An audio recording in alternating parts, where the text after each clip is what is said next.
Hello everyone, you've made it all the way to proteins. Protein is an interesting chapter. It's the last of the macronutrients we're going to discuss.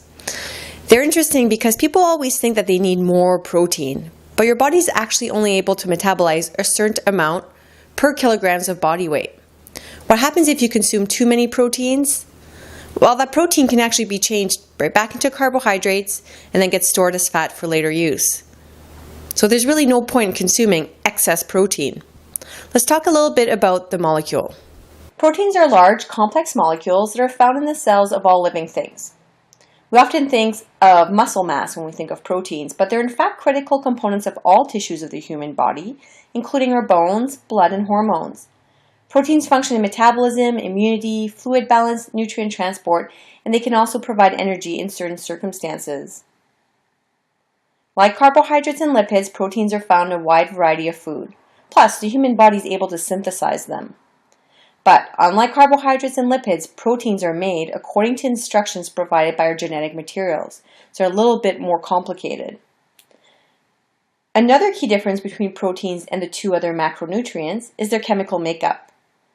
Like carbohydrates and lipids, proteins are made of carbon, hydrogen, and oxygen. But proteins also contain a special form of nitrogen that the body can readily use. In fact, 16% of our protein is composed of nitrogen. Our bodies are able to break down the proteins in foods and utilize nitrogen for many important body processes. Carbohydrates and lipids do not provide nitrogen. So the proteins in our bodies are made of a combination of building blocks. These building blocks are called amino acids. Amino acids are composed of an amino group, an acid group, a hydrogen on one side, and what we call the R group. The R group is or the side chain, is what makes it unique, each of the amino acid unique. Variations in the structure of the R group gives each amino acid its distinct properties and shape. The singular term protein is misleading as there are potentially an infinite number of unique types of proteins in living organisms. Most of the body's proteins are made of a combination of just 20 amino acids. The 20 amino acids differ based on that R chain. That R chain gives it a distinct characteristic and distinct shapes. Now, these 20 amino acids can be divided into both essential and non-essential. It doesn't mean that one is more important than the other. An essential amino acid is one that the body cannot produce at all or cannot produce in sufficient quantities to meet physiological needs. Thus, an essential amino acid has to be obtained from food. Without the proper amount of essential amino acids in our body, we lose our ability to make the proteins and other nitrogen-containing compounds we need. Non-essential amino acids are just as important to the body, but the body can synthesize them in sufficient quantities, so we don't actually need to consume them. There's a list here of the essential amino acids and the non-essential amino acid on this side. In some circumstances, a non-essential amino acid can actually become an essential amino acid. In that case, we will call the amino acid a conditionally essential amino acid. A good example of it is what happens during the disease phenylketonuria, or PKU. Normally, the body uses phenylalanine to produce the non-essential amino acid tyrosine. So the inability to metabolize phenylalanine in the disease PKU results in failure to make tyrosine. PKU is diagnosed in every baby right after birth, or it's tested for in every baby right after birth, because if you consume phenylalanine with this disease, it results in irreversible brain damage. So in this particular condition, tyrosine becomes conditionally essential amino acid. The person must consume them because they cannot make them with the help of other amino acids. How do we make non-essential amino acids? Well, basically the protein will move down the digestive tract. The bonds will be broken up between the individual amino acids, and you'll have individual amino acids here being absorbed by specific channels into the bloodstream.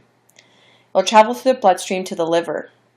Now these amino acids, the ones that are not needed, will be deaminated into carbohydrates and ammonia, meaning the carbon, hydrogen, and oxygen will be reformed into carbohydrates to either be used for energy or to be stored in the liver or the muscles.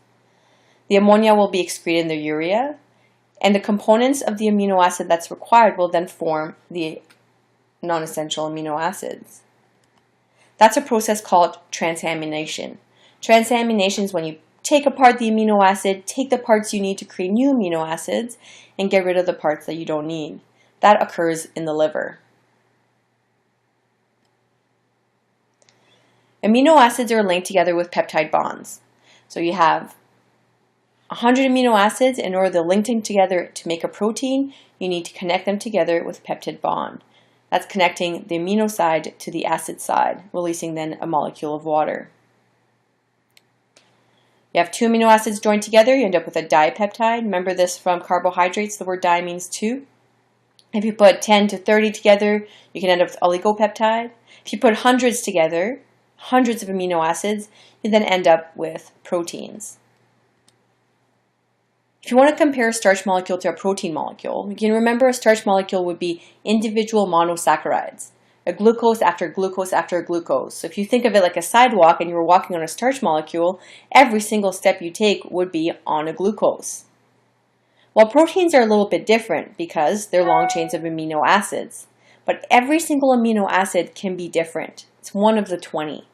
So as you walk along the protein, you walk along a different amino acid having different distinct characteristics and shapes. Even more than that, the different amino acids have charges, positives and negatives. Remember, 2 of the similar charges will repel each other, 2 positives repel each other, 2 negatives repel each other, and a positive and a negative attract each other. So those attractions and repel help create the shape of the protein as well. For example, here you have a red blood cell. Red blood cells have disc-like shapes, and that shape helps them carry oxygen through the bloodstream. While this red blood cell is a specific shape because the amino acids that compose it have different charges. I'll give you a little preview as we end this video about what happens when the chain is altered. So you're going to consume a protein that's going to have a specific shape. But when a protein is exposed to heat, or in the case of digestion, acid, it uncoils and changes shapes. That's called denaturation.